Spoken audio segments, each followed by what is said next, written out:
You are listening to KLRN Radio, where liberty and reason still reign. Most writers and radio show hosts know that to connect with your fans, you need to do more than just write books or record the latest podcasts. There are many different elements that go into forming an online platform, but there are also many hidden traps. To make matters worse, solid advice on how to survive the muddy waters is scarce. In the book Hidden Traps, I talk about some of the important issues of working with an online platform, highlighting traps that could put your physical or internet security at risk or be harmful to your reputation. Are your social media posts just links with a few disjointed words, making you look like someone who can't complete a sentence? Did your new website cost you more than you anticipated? Are you leaking your personal contact details across the web without even knowing it? Then you need Hidden Traps. Hidden Traps is now available in paperback and ebook from a variety of retailers, including Amazon, Barnes & Noble, and Kobo. Visit blackwolfpublications.com for more details.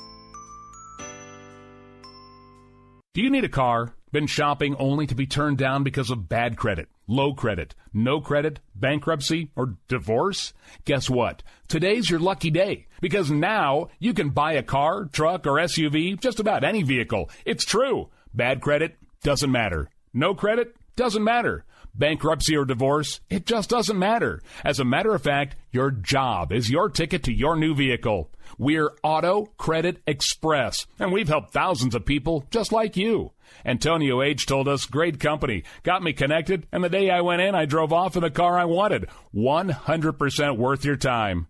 Need a car? Get started now and drive off as early as today. Just text FINANCE, FINANCE, to 357-911 right now to get started. That's FINANCE, FINANCE, to 357-911. Auto financing the easy way. Text FINANCE to 357-911.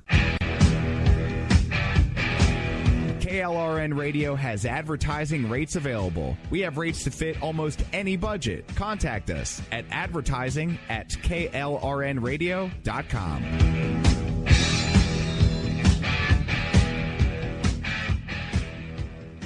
Everyone loves liberty. Our rights come from God, not the government. So why are you letting other people tell you what's best for your health care? Exercise your freedom with Liberty Health Share. Liberty Health Share is a community of people who voluntarily share one another's medical costs. Liberty Health Share is founded on the idea that most people truly want to help one another. Healthcare sharing allows members to do just that as a true community that supports one another in times of need. Liberty believes people should make decisions for themselves and their families. Members are able to take back the freedom to make their own decisions about their health care. Freedom from guilt or doubt about how your money is used. You have the freedom to direct your health care, not to be dictated to by bureaucrats. Stop letting others tell you what to do and join a community of like-minded people. Exercise your freedom. Join Liberty Health Share and take back the control of your health care while helping those around you. Call Liberty at 855-58-LIBERTY. Again, that's 855-58-LIBERTY for more information, or you can check them out at libertyhealthshare.org. Again, that's libertyhealthshare.org. My son was in the Army back during Desert Storm, but even then he wanted an MBA. He looked at a dozen schools, but only one offered the online education and flexibility he needed while he was in a tent in Iraq. Grantham University. Turns out that Grantham's been delivering affordable, relevant college and advanced degrees for over 65 years. Heck, if they can deliver a quality education to a soldier in a tent overseas, think about the flexibility Grantham can offer you so you can earn your degree too. It doesn't matter how complicated or full your life is. If getting a degree is on your bucket list, you'll want to do what my son did. You'll want to call Grantham. Find out how easy it is to get started on your education so you can check that college degree off your bucket list. Call Grantham right now. 800-910-1370. That's 800-910-1370. Flexible, affordable, relevant. Call 800-910-1370. At St. Jude, a family never sees a bill at all. It's like the world has been lifted off of your shoulders. St. Jude Children's Research Hospital. Finding cures, saving children. Learn more at stjude.org. Sometimes writers feel lost, unsure why a passage may not be working. takes another set of eyes to help us nurture our writing into full maturity. At Black Wolf Editorial Services, we strive to enable writers to develop and grow, offering manuscript critiques and line edits through a mentoring editorial style. We also offer assistance on generating a writer's bio for your websites. Black Wolf Editorial Services, nurturing your writing into maturity.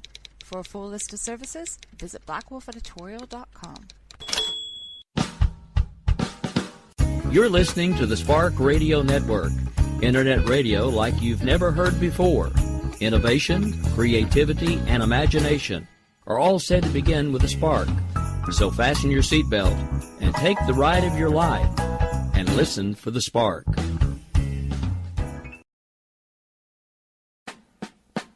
Mr. Gorbachev, tear down this wall.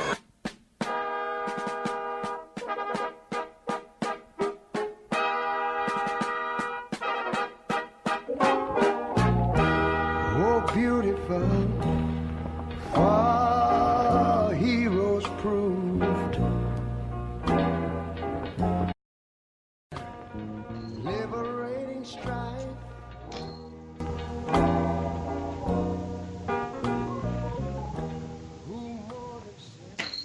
Good evening, everybody. It is Monday, October 1st. You're listening to For Immediate Release. I'm Bill O'Reilly, and I'm here with Liz Neuer-Feld, and we are thrilled to have you again with us this week. Liz, how are you doing where you are? Hey, Billy, great. I just did a quick round trip to D.C. today. It landed about 7 back in New York, so I'm psyched I could get back to you in time to do this live. So all is well. All is well in Washington. It was a very busy day down there, as you probably saw. Was everybody screaming? Like you get to the airport and they're just yelling? People are so nervous. Actually, no one makes eye contact anymore. It's actually kind of frightening. It's like it's not just the New York City subways anymore. It's I the know, nation's capital. my Lord. God forbid you say hello to anybody. What do you mean by that? You know. Exactly. I was driving to meetings in upstate New York today. I was listening to the Trump news conference earlier, and then just all the spins on it. It's all like, what do they mean? Is Kavanaugh's an alcoholic now? And you said earlier, people calling him a dry drunk, and it's like it just it's anything to fill the time until Friday. It's just incredible. It is incredible, and we're going to be talking to a spectacular guest in a few minutes. I know you're going to introduce him, so I won't. I don't want to take your thunder away, but take it. No. But it's interesting because I've actually seen a couple of folks say, of all the people to be pointing fingers at college drinking, these Washington D.C. reporters certainly hold their own when it comes to after work activities. So it's interesting. If anybody was wondering, I majored in drinking in college. Yeah. And I'm now a dry drunk, so don't get me going. Which means you're angry all the time. I'm angry all the time, I'm not sure that these folks who are attacking Kavanaugh for all of his drinking have any idea what they're unleashing now with all the folks who, all kidding aside, who actually are in AA or who have worked on their alcoholism over the years. The generalizations and the stereotyping and the stigma, it's getting ugly. It's getting ugly, and I mean, I could see. Okay, so they extended it for a week, and and her testimony, which was as everybody said, it was very compelling, and so an extra week was given, and it's like they've got to fill that week with anything, and so no matter what you say on the left, they're just parsing it, slicing it, dicing it, But doesn't that mean this? If he's angry, then it's a temperament issue. That At the end of the day, there's either going to be something that the investigation finds or not, as far as I see it. No, I think that's right. And I was reading a few things just before we went on the air. The Democrats' strategy here is, they're a little concerned that there won't be any really substantive corroboration for Dr. Ford's allegations, which are quite serious. And I think everybody agrees that she certainly suffered some trauma. Whether Kavanaugh is responsible is obviously what's at question here. But since there's not a lot of evidence to support that the Democrats have shifted and are now going full bore on the high school and college drinking. And I got to say, Mother of God, if we are dissecting college drinking, be careful who's throwing the stones here. I actually thought the president did an excellent job today in his remarks. I don't know if you saw any of them during his press conference, which was supposed to be about trade and the new NAFTA deal. But he addressed this head on. First of all, he talked about how he has actually never had one alcoholic drink in his life. But more to the point, he owned right up to it. He said, Judge Kavanaugh has said he was a big drinker in high school. He drank in college. What next? He hasn't done anything in 20 years to besmirch his reputation. Everyone who has worked with him has said he's been nothing but a stellar performer. So here's what we're up against now. It's just, it's as you said, they're going to find stuff, but what is the stuff? Right. What's the stuff? And I thought too. I thought his press conference was one of his better ones today. And I know any Trump news conference is unusual. It is not. It is anything but the norm. But I thought he seemed, and I was listening to it on the radio. I didn't see it visually, but I didn't see it. But I thought he was actually pretty good. I thought he probably helped himself more than he helped Kavanaugh. He kind of brought the drinking up more than maybe was due.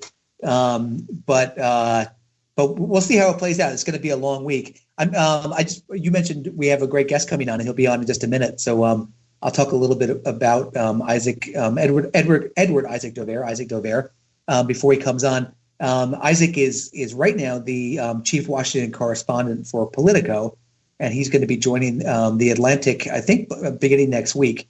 And both Liz and I have known Isaac for many years in New York, and now, of course, he's in Washington, and he is a really, really thorough reporter. He's going to be covering the 2020 presidential campaign for the Atlantic, covering the Democratic side, and great writer, great like thoughtful analysis. I could never tell which side he was on, and that's really important. And that's we need more of that in journalism. When Isaac comes on, I think we'll hear him when he pops on, but we'll start to get his take on what's the mood in Washington today on the press side.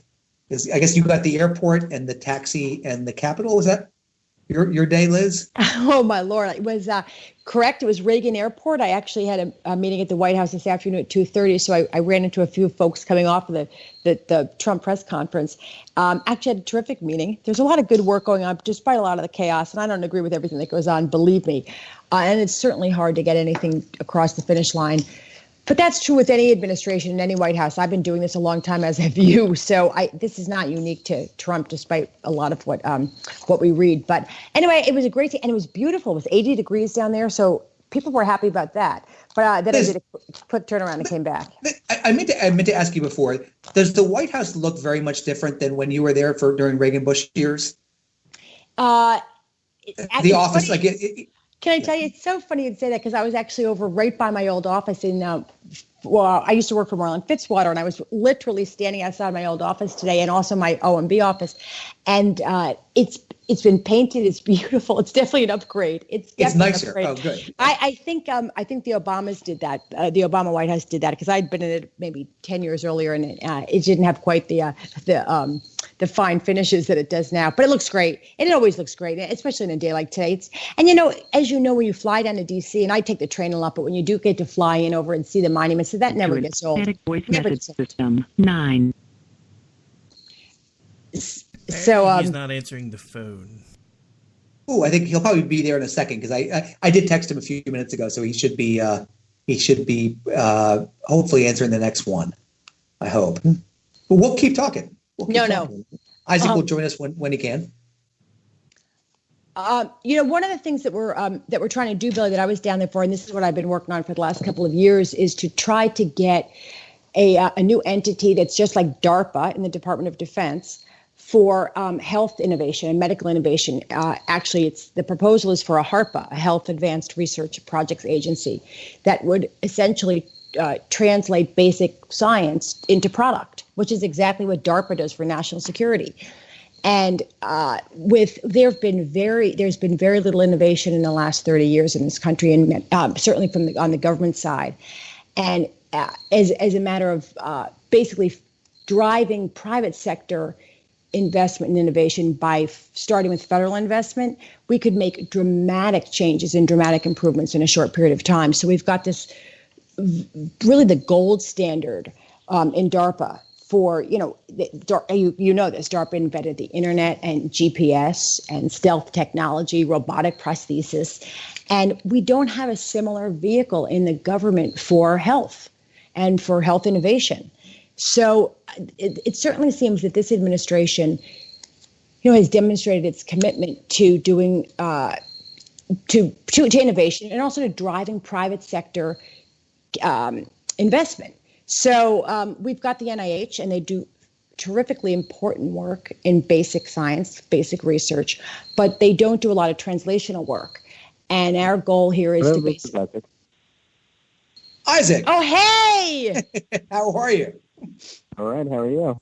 Good to see you. Good to have you on. I can't believe you found time for us. Thank you so much for doing this. Wow, it's late at night. It's time. You had nothing going on today? No.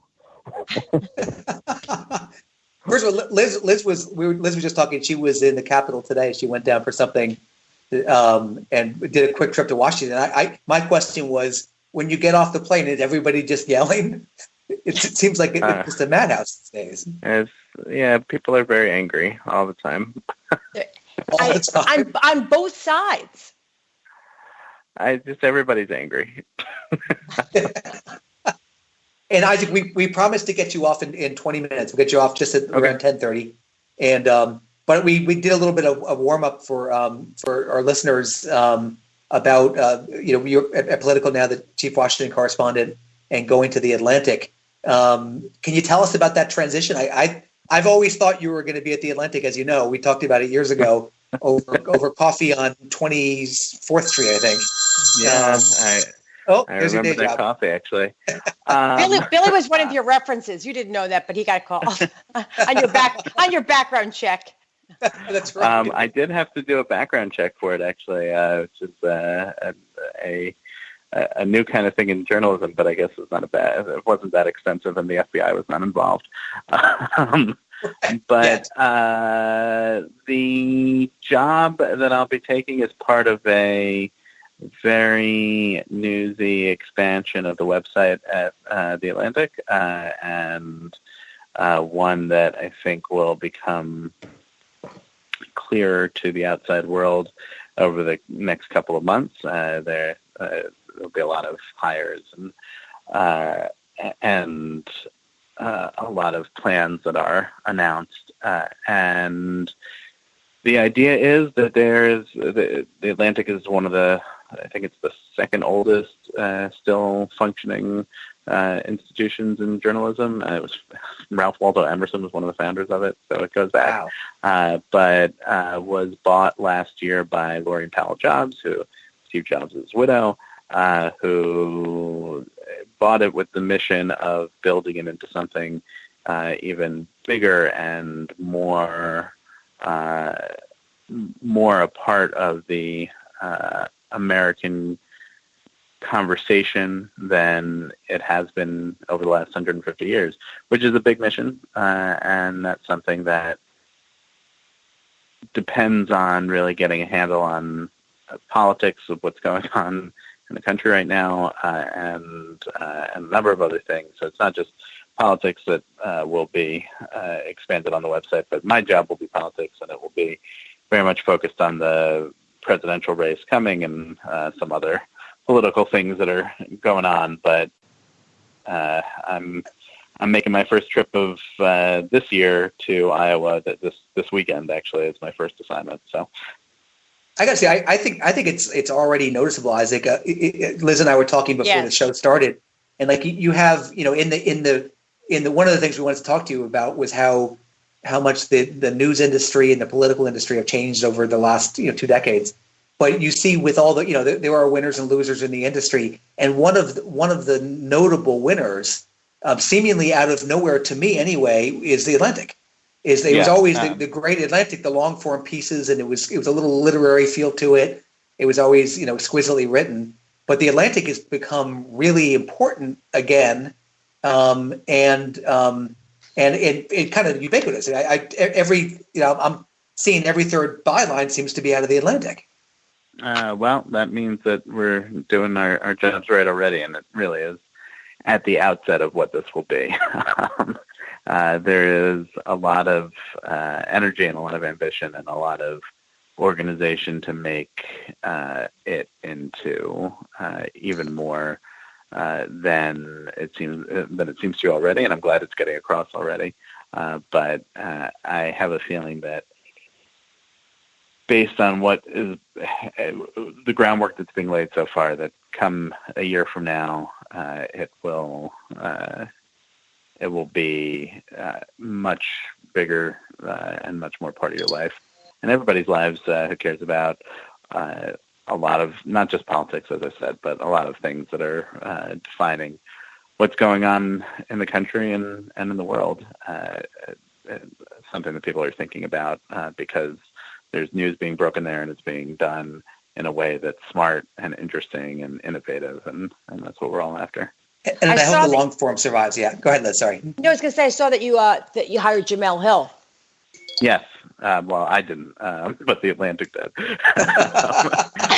As much I don't know at all. He's not going to work for you. Like I was involved in the hiring process.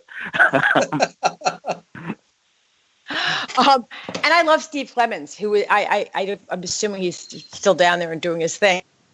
But I've run into him all the time. Yeah, he does a great job.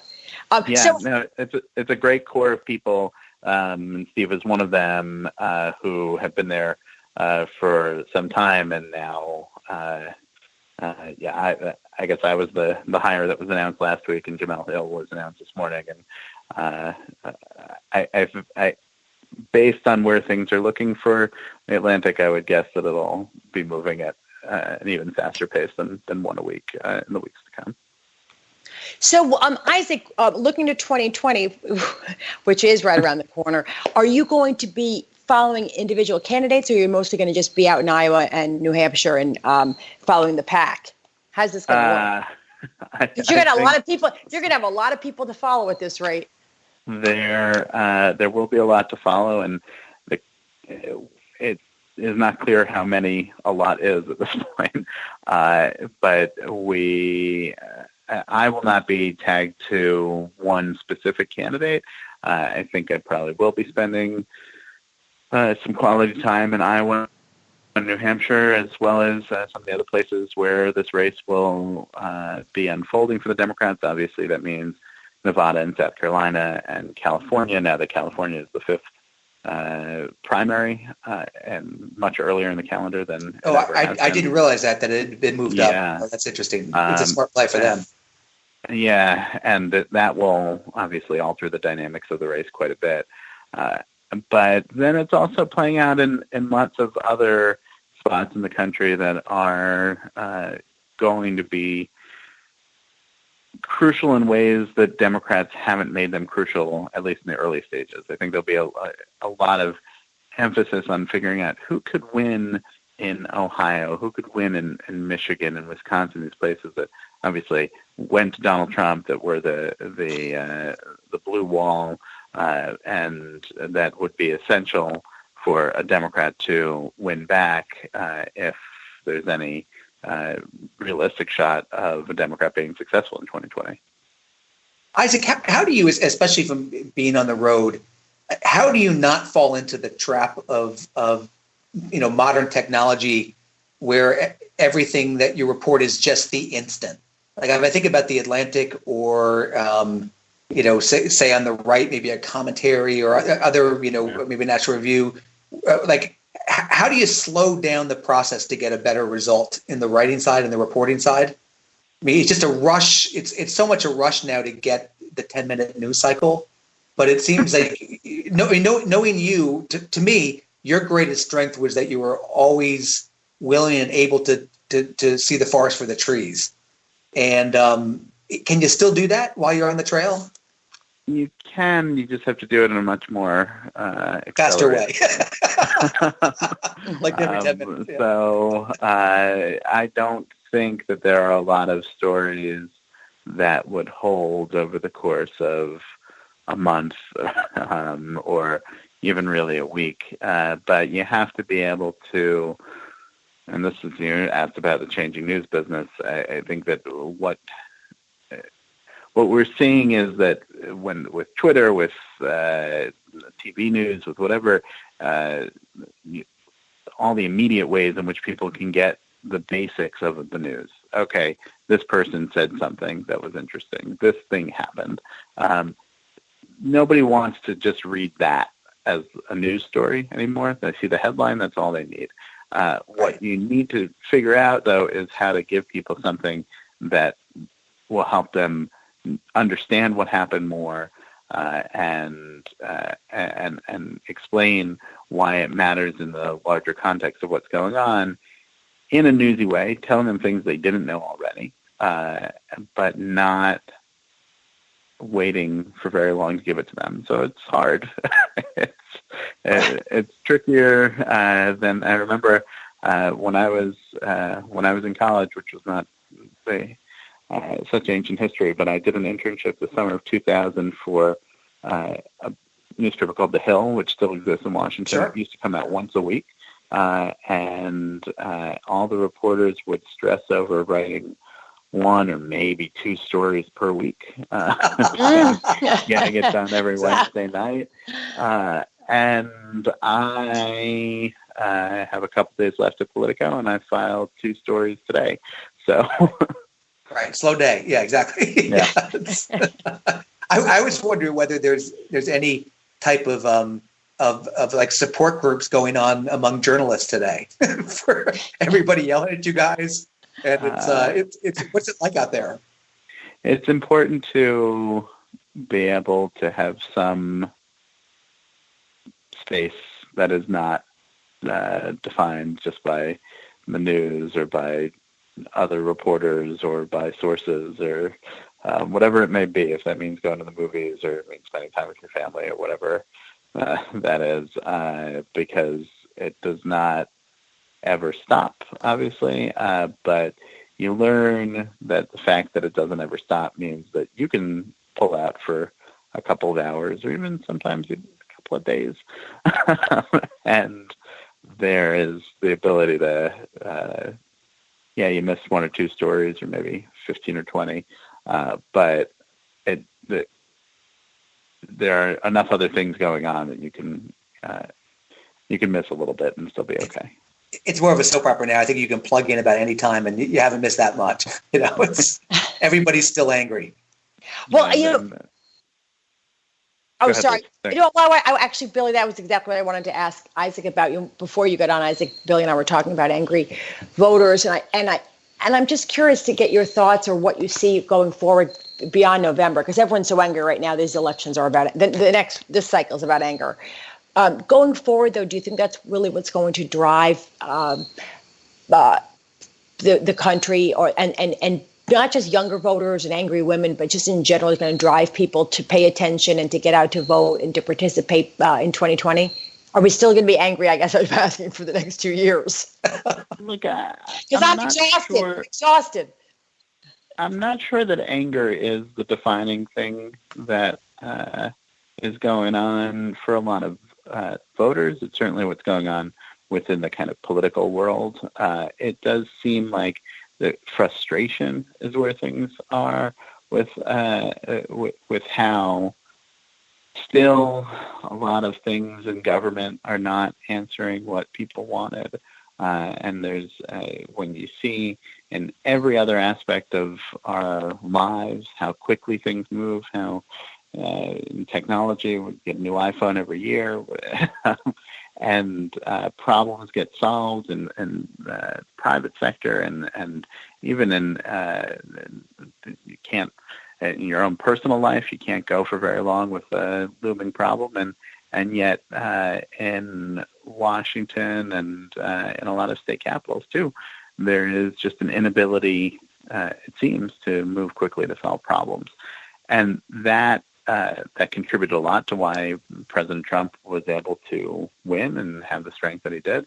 I think that what he is going to have to deal with, it looks like this will at least be a decent year for Democrats, and it's not clear how good of a year it will be, and that may not be enough for them to take the majorities in either the House or the Senate. But it seems like overall they'll do decently. How President Trump then tackles the idea that people are going to say, "Well, have you done enough for my life? You were the change agent. You were supposed to be something completely different." And how that meets up with what is an overall, I think, awakening that you see politically of people who were never engaged in politics or in government, never felt like it was part of their lives or needed to be, but now look at this and say either they love President Trump, they love what he's doing, or they can't stand President Trump and they want to do something about it. Just these masses of people who are turned on to the political process and turned into the political process now. That's what I think we're going to see over the course of the next 35 days until the midterms, but also for the next 2.5 years. I think that's right, Isaac, and it's an overused adage to call the politics right now a reality show, but it's I know some people. My mother-in-law is one who never really watched politics, and she likes President Trump, and but it's become like instead of watching the shows that she would normally watch, she's retired. She watches Fox News, and And I was walking into my basement to hide from everybody in my household a few weeks ago, and my wife said, "Where are you going?" And I said, "I'm going to watch the Trump show." And I didn't mean it facetiously; like it came out that way, and it was as though there's this show going on all day, every day, and it was like I was going to go catch up, with like my grandmother would say, "I'm going to go watch the stories." With the old soap operas. Right. And it's, and that's going on, but at the same time, you see, like in Texas, for example, with Beto O'Rourke, who is the Democrat running for Senate there, who now I know O'Rourke a little bit. He's an interesting guy. He's not like some immediately obvious rock star, but his campaign has become a cause for a lot of people in Texas. He had 80,000 people show up to a rally on Saturday in Texas, right? I think it's check my numbers on that, but it was little less, but a lot. It was a little less than that. Over 50, I'm sorry. Yeah, no, it was 50. 50 okay, sorry. Yeah. No, I'm mixing it with something else. But huge. Yeah, and Obama. Okay, Sean Spicer. Sorry about that. Obama, I think, in the same space had a rally that was like 20,000 or something like that. There's just a change in how people are responding to politics, and O'Rourke he's a Senate candidate who still most people would say the safe bet is that he will lose.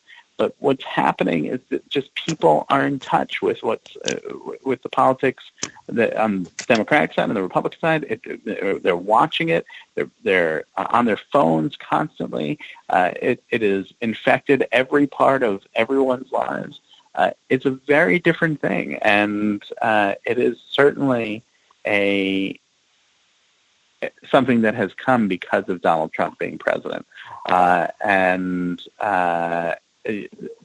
that may be because he's turned so many people on to what he's doing, and it may be because people just find it so offensive that what he does in office any day. But we'll see over the course of, I think, on election night in 5 weeks. In 5 weeks. We will see how this actually plays out, where it plays out. And importantly, look, in Michigan, there's a governor's race this year where the attorney general is running, and he has positioned himself as an ally of the president, and the president has gone to campaign for him, as is the vice president. He looks like he's going to lose, at least according to the polls, by a wide margin to a former state senator. She was the leader of the state Senate Democrats. But that's Michigan. That's a key state for the Trump coalition. Is that actually a response to Trump? Is it about other things that are going on, or was Trump in Michigan in 2016 itself the anomaly? That's what we're going to start to see as we get more election results over the course of the next few years. Yeah, yep. I think that's right, and it's going to be in play until 2020. Certainly, it's that spell is not going to get broken until something happens then. Isaac, listen, we're going to. Can I ask one more question? Yeah, Isaac, one more stuck question. on the line, Isaac. Just because I can't help it. No, I just can't help it. So with the Kavanaugh hearings and now the investigation and all the now guessing about who's going to turn out more fervently now, the Republicans or the Democrats in a couple of weeks. What is your sense of all of that? I mean, and I don't know that you're in the prediction business, but do you think it's going to have a very big impact on turnout? So I try not to be in the prediction business, but I will tell you that the polling that we have seen is that Kavanaugh, and this is sort of across the board polling, Kavanaugh is not popular.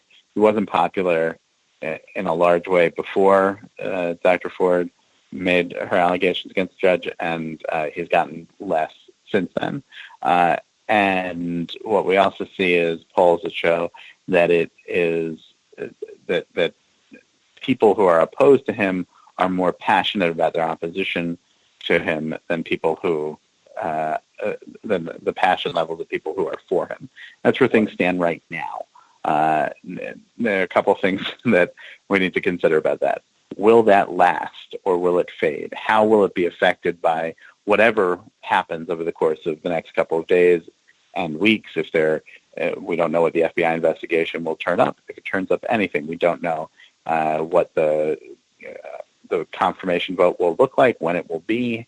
All of those things will affect it. And then there's the question of, okay, if these are people who are opposed to Judge Kavanaugh, were they going to show up and vote anyway for Democrats? And so is this really just another thing that they're saying to get them going, but really they were going anyway? And the same goes for the people who are saying that they're for him.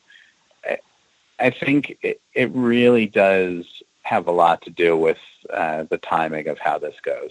The Republicans very clearly wanted this out of the way a week and a half ago before any of the allegations surfaced. He was on track to be voted out of the Judiciary Committee and almost certainly to be confirmed. And now, if he is confirmed, it will be within 30 days, basically, before the election. And that how much closer to it it is will determine how big of a factor this is in the election. Yeah, or if he's not, exactly. Isaac, right. I mean, if we're looking at a situation, and nobody knows where we're headed on this, but if we are looking at a situation where Kavanaugh either is not confirmed on the floor or withdraws, then does President Trump nominate someone else before the midterms, or does he wait until after the midterms? How does that work? There's so many twists and turns this could take that it gets hard to. Does it deflate vote? Does it increase it on the right? Yeah, exactly. Yep. Isaac, what's the best way for people to follow you? On Twitter? You can get me on Twitter at Isaac Dover. That's the best way for right now. And I will be, you'll see a couple more pieces out of me at Politico. And then you will see me writing from Iowa next weekend. In January. Always coming up on Saturday night. Is it the first? Is it the first chicken fry? Good heavens! It's a big. The state Democratic Party is having a big dinner. Its annual dinner, and Cory Booker will be making his first appearance in Iowa as part of it, and I will be there for it, covering it for the Atlantic. So I hope people will keep up with that. Well, I should tell everybody who's listening that Isaac was referred to as characterized as a lively writer by the Atlantic when they made the announcement, which I think is so perfect. And you are, and we love reading you, and we're going to read a lot more of you too. And your work at Politico has been great. I'm a big fan of Politico, period. So it's all good. It's all good. Right. Thanks. Thank you. Thanks so much for coming on. Thank you so much, Isaac. I was going to say, and get sleep. I don't know how he's doing it. Switching over jobs midweek. Yeah, that's so nice of him to come on. So nice of him. I got to say, I think that the Kavanaugh stuff is going to motivate these Republicans in a very big way. The people I've talked to, and frankly, including myself, are far more focused and committed. And I'm not excusing what he's done, and maybe he's done a lot more, and we're going to find out, and he's going to drop out, and that's what should happen. But I think this process has mobilized a lot of people. Oh, I don't think there's any question. We see in our polling with candidates in New York that Republicans are definitely the motivation level is increasing. It's not matching the Democrats yet, but it's picking up. And I think if it depends how it plays out. I think we talked about last week, if Collins and Murkowski or Flake, if they don't vote for Kavanaugh and it goes down and it looks like the Republicans couldn't get their act together, there could be terrible backlash with a lack of vote. Right. But if he does get confirmed, or the Democrats really overreach and keep up the kind of the way it's been going this week with all the crazy stuff, then I think it'll help. I think you're absolutely right. I mean, you definitely see people more motivated and you see people angry, but it is a motivator. Well, so Flake's got nothing to lose because he's not running again. And we've got Collins and she's safe and Lisa Murkowski's safe. So you're right, though. I think that the Republicans, if they're angry because the voters, because the Republicans either force Kavanaugh withdraw or they vote him down, and they stay home, who are they punishing? They're punishing the majority. They're punishing the broader party, but those individual members will not feel it at the polls at all. No, they won't. And I happen to probably put my head in a vice here because I don't think a lot of people on the right agree here. But I thought the Flake move was the right one. And President Trump spoke about that today, saying this should be a good thing for Kavanaugh. You have an extra week and the name is cleared, and that's fine. I thought she deserved that. Dr. Ford deserved that. And I think, frankly, Kavanaugh deserves that. And if a week goes by, and nothing comes out, I think he's going to be in a better position and the country can feel better about the vote. But if the Democrats are just fanning the flames over, dumb stuff, how much beer did you drink in your freshman year of college, that's not helpful to anything. Well, let's just start from the premise. It's more than a premise. It's a reality that there is not one acceptable there will not be one acceptable nominee that Trump makes for these Democrats. Not one. This is all about. They won't be. I don't care. They're going to go to get the whole. There are 25 people on Trump's list, and 25 of them are objectionable. So, right, there's nobody else. I don't know why Trump would even. I don't think he's going to even try. His next nominee is going to be more conservative. That's actually going to be the irony of it all. I mean, ultimately, it's all about abortion. It's all about abortion. It's always about abortion. Yes, what it's about. And I think that the idea that Dianne Feinstein can get away with this, if they want, we talked about this last week. If they wanted an FBI investigation, she should have turned that letter over from Dr. Ford back in July. 6 weeks ago, they could have been doing a very thorough investigation. And instead, it was drip, drip, drip, and leaks and backroom stuff and all of it. It's really, of all the things to do it to a Supreme Court nomination, it really is a disgrace. And I don't know what's become of the investigation into her office or into who leaked the letter. Maybe it was her counsel. She also could have requested an investigation while keeping Dr. Ford anonymous. I mean, there's no trouble doing that. The FBI is perfectly capable of protecting the name. And so I understand that Dr. Ford requested that she not be made public at first, but she was also talking to the Washington Post. So right. I think you're right. And I've always found Feinstein to be one of the Democrats that I rather liked.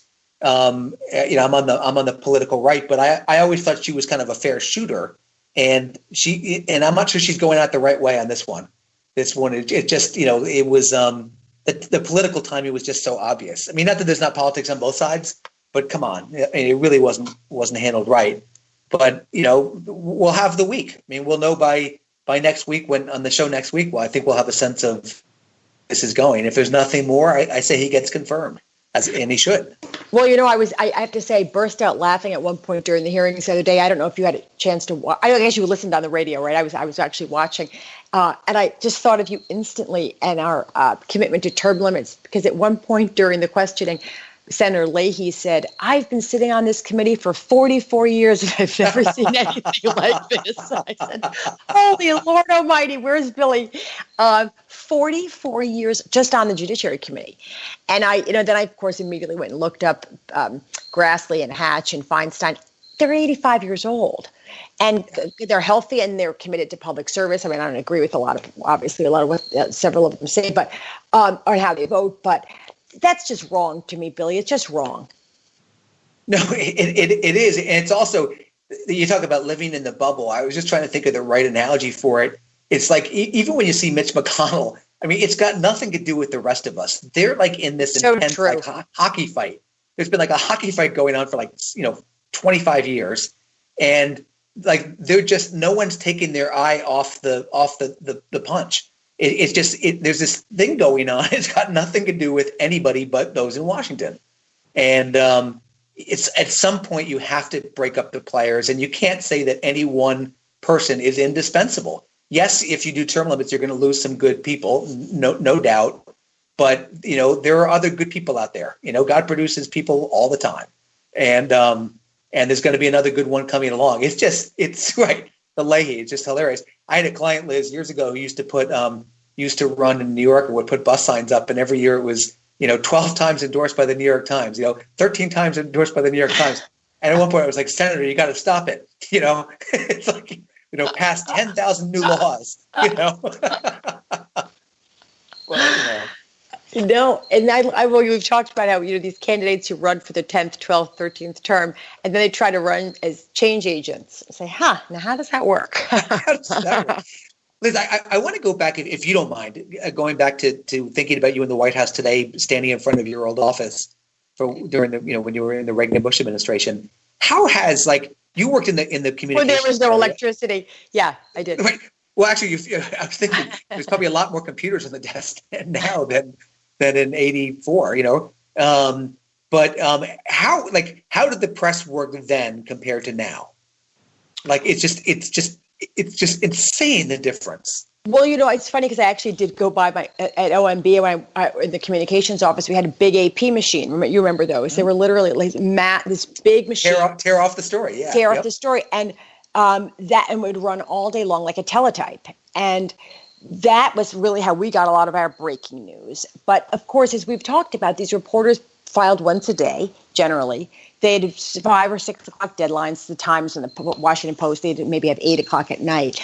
But so you knew you had a couple of hours to either answer questions, do your homework, get back to reporters with information. But obviously without social media, it made a big difference. But I think probably more importantly, there really was a lot of mutual respect. An embargo was an embargo. If you could trust a reporter not to break an embargo. No one was leaking it. Stuff wasn't getting out. And if it did get out, people were fired right there. There was just hell to pay. So, this idea of and the sourcing on the stories was certainly more solid. I mean, right now it seems to me that anybody working, at the front desk or as a guard anywhere can be considered a quote unquote senior White House source. I mean, I don't mean to impugn the entire White House press corps, but I really question a lot of the sourcing that goes on. And we see this because a lot of it's wrong because they're on a race to get stuff out. So there was just general respect. And I really had the privilege and the benefit of working for a couple of tremendous champions of free press and a fair press. And Marlin Fitzwater and also Ed Dale, who was the head of, he was more than, I don't even know what his title was at OMB, but he had been the business editor of the New York Times. And he came over to work for David Stockman, and he ran the whole press shop. But he was a far more senior than just doing your basic comms job. But they really did respect and understood how the press did their jobs and what they needed to do their jobs accurately. And neither one of them, I never saw anybody tell a lie, tell a hint, even a little bit of a lie or a white lie. Right. I mean, yep. I really learned all of that stuff from 2 tremendous people. And I always hear whenever I ask anyone who's been around for a bit, who was the greatest White House press secretary, I always hear Marlin Fitzwater. Yeah. Every time. Sometimes Ziegler, but Fitzwater. That's the name I hear. Yep, and he also had a wonderful sense of humor, which, as we know, goes a long way when you're in a job like that. I mean, I think that's certainly missing right now in the White House, which is a shame. And that it comes from both directions. I mean, you could blame a lot of things for that, but the humor can cut a lot of the stress, a lot of the tension, and people cut you some slack, especially if you can laugh at yourself. So Marlin had that. Yeah, and you're right. He seemed to be. I remember watching him at the news conferences, and he seemed. He was just kind of jolly and chuckly, mm-hmm. and he could pull it off. And they'd have, you'd have those chaotic press conferences in the administration you were in. But it was all kind of fun. It was a show. It looked like from the outside you were inside. I was watching on television. but it looked like organized chaos. You know. And Marlin was also really well respected. You know, he'd come from Abilene, Kansas, and he worked for his local paper, but he started the Treasury Department, and he really knew policy inside out. So, and that obviously, as you know, then you get your credibility right there is enhanced. I mean, he didn't come as a PR flack and then rise to the highest level of comms work. He really was a man of substance. So and he was really smart. Plus, you know what? All the reporters knew that he had the confidence and the trust of his quote unquote principal, which in this case was George Bush, 41. And, reporters know when the press person doesn't really have a relationship with the guy they're representing. So that was also what made him so good. Right. And so you mentioned before just that's what I used to teach anybody that was starting out in PR was the first thing I would say is never lie to a reporter. You know, you could drop the phone and run away, tear your tongue out, whatever you have to do, disconnect it, do whatever you have to do. But don't lie. Just don't do it. And now it's constant. It is constant, and it's unflinching, and it's an attack game. It's blame the press, blame the I don't even want to say fake news because it goes way beyond that. But Billy, you should listen. You're one of the premier communications executives in this country. I mean, I believe me, I see the papers. I know you just got elected or selected to be, in Westchester and in New York, one of the top 10 or the top, yes, you were, or top 15 in the state. And you earned that reputation by really, doing the day in and day out hard stuff that keeps your relationships going with the press, that voters and readers, learn to respect. And you know how hard that is to do because sometimes it's a lot easier just to bail on the tough stuff. Yeah, it is. And I really enjoy. I was at an editorial board meeting today, a Gannett publication with a client running for governor in New York, and there were a lot of old timers around the table, and it made me really happy to be there. Besides there's the stress of the questions that are asked and what's going to be the coverage and does the candidate say the right thing and et cetera, et cetera. But they were all pros there, and we were all abiding by the same rules. Like we knew what the rules were, and we knew off the record was off the record, and that was really nice. And it's the game has changed so much. I don't understand how it's sustainable today. There's some very good young reporters, but it's too fast. And when you were in the Bush White House and Reagan White House. There was time to think, I would imagine. When I was younger, there was time to think. If you were doing a press event, you could work on it for a week. You could really go through and find the flaws in your thinking and your arguments. You could test your client. You could give them the murder board session, and you could really be thoughtful. You could ask people to tear apart a plan if you were going to present it. And the speed of communications now doesn't allow for that. And that's a major, major problem, I think, anyway. And do you think it's all speed? It's interesting because you used to be able to sit down, have a strategy session with a group and say, here's our message. It's X, Y, or, peace through strength, or, smaller government, or, no new taxes, or whatever it was. And for a week, you could actually have message discipline, or not just a week, throughout an entire campaign you could, or through an entire rolling out of an initiative, if it were a public policy initiative. And now there's no such thing as message discipline. And part of it is the speed, as you said, but I think also it's somehow no one's put up a stop sign and said, I'm not responding to every single question that comes across the transom, or I'm not engaging in this, or I'm not reacting to it. That's right. The fact that everything right now in Washington revolves around responding to what comes out of the White House is ridiculous. It really doesn't have to be that way, but it's what happened. It's what happens. I hope we'll have at some point. We'll have Ben Smith on from BuzzFeed, and Ben was a reporter for the Wall Street Journal and then for several publications in New York. And I remember when he first came in the early 90s into New York, he said the word, or emailed me, or whatever it was, the word snark to me. And I didn't know what it meant. I had to look it up. And he said, someone's being very snarky. And I honestly had never heard the word before. And now that seems to be the name of the game. Is like you said, all the different things coming over the transom, all the distractions coming. To me, like now it seems like you just have to outsnark the other side at every possible opportunity, and that's considered campaigning and politics. And I hate it. I hate it. There's nothing there.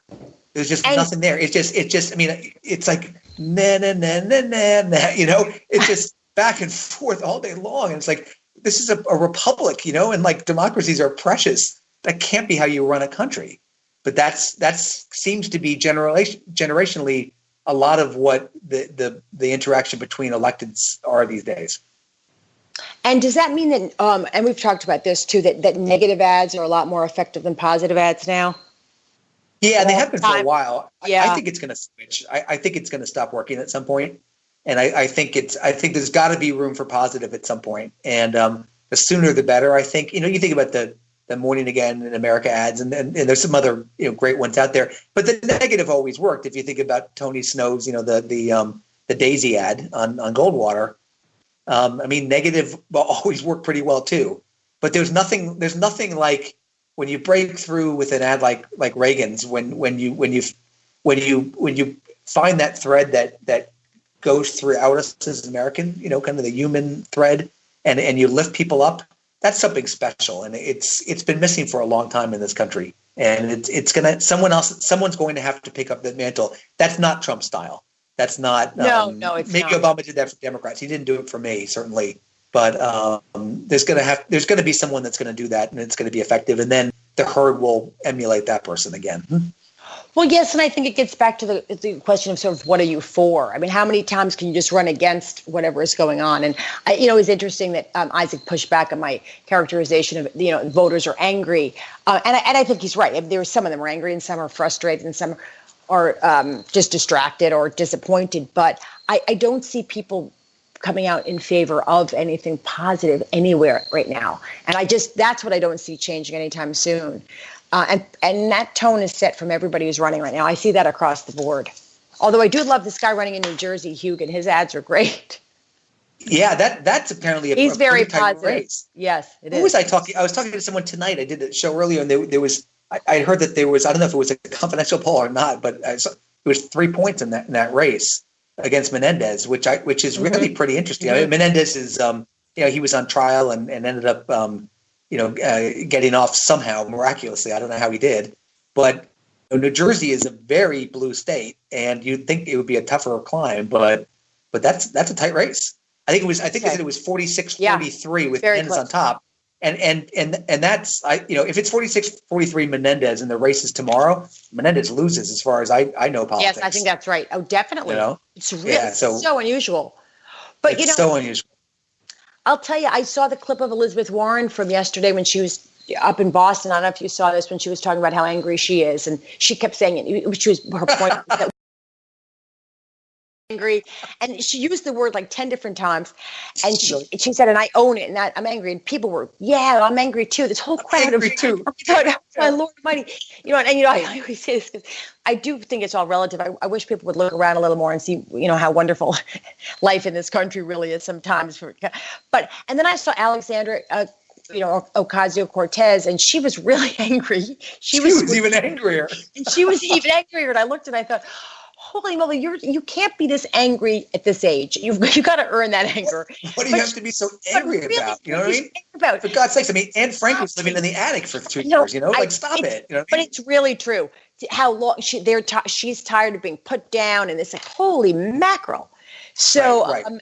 I don't know. She's mad she doesn't have free college, but other than that, that's why I all kidding aside, I don't see a lot of positive messaging at all, and I do wish we'd see more Republican women out there leading in a really, and maybe they're out there. We just don't see a lot of media coverage of them, but leading because we need it. We really need it.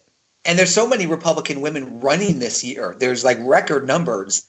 In all different levels of government all over across the country. And the problem is Republicans don't do the echo chamber as well as the Democrats do.